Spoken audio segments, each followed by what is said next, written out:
I find fascinating about the human heart is that it's the first organ that forms as a fetus.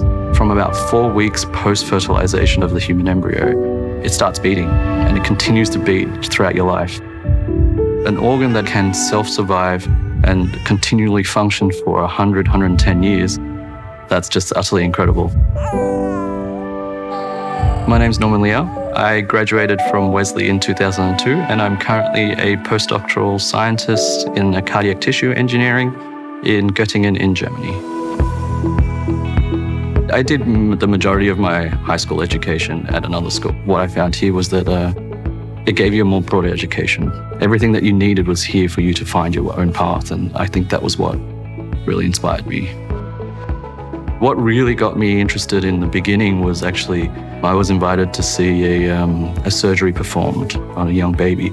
You always hear about heart disease. Everyone talks about heart attacks in old patients and the risk of smoking and having a fatty diet, but there's very little push for research or awareness of congenital heart defects. So these babies that are born without even having a chance in life.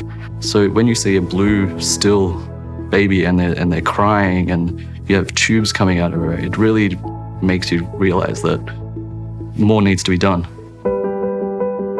I'm currently working in the field of cardiac tissue engineering. So basically, we take the individual cell components that make up the heart and build the structure up. So a lot of people have worked from a top-down approach. So they take the whole heart and they pull out the individual cells and then study them. From our side, we take the individual cells and put them together to make the final heart.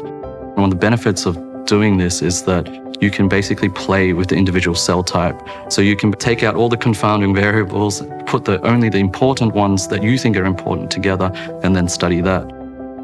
We can also take these constructs and study certain diseases, and this is where my field comes in.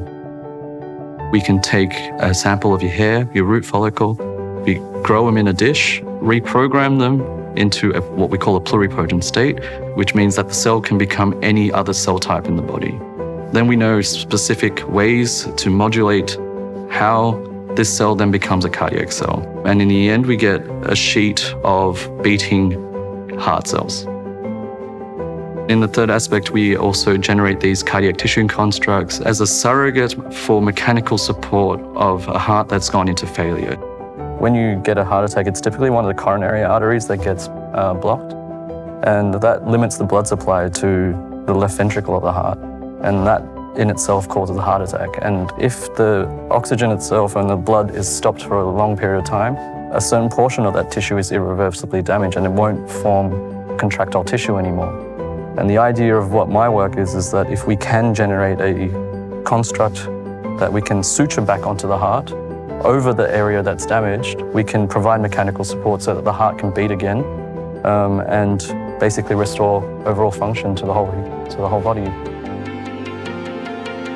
One major goal that I have for the near future is to really drive this research front of studying congenital heart defects in children. Whilst we can surgically repair a lot of these anatomical defects in these kids, it comes with a lot of side effects in the long term. They're always in and out of hospital. There's always all sorts of complications. If I could help them in a tiny, small way that would improve one aspect of their lives, I think that's what drives me and most scientists to get out of bed and do what we do every day.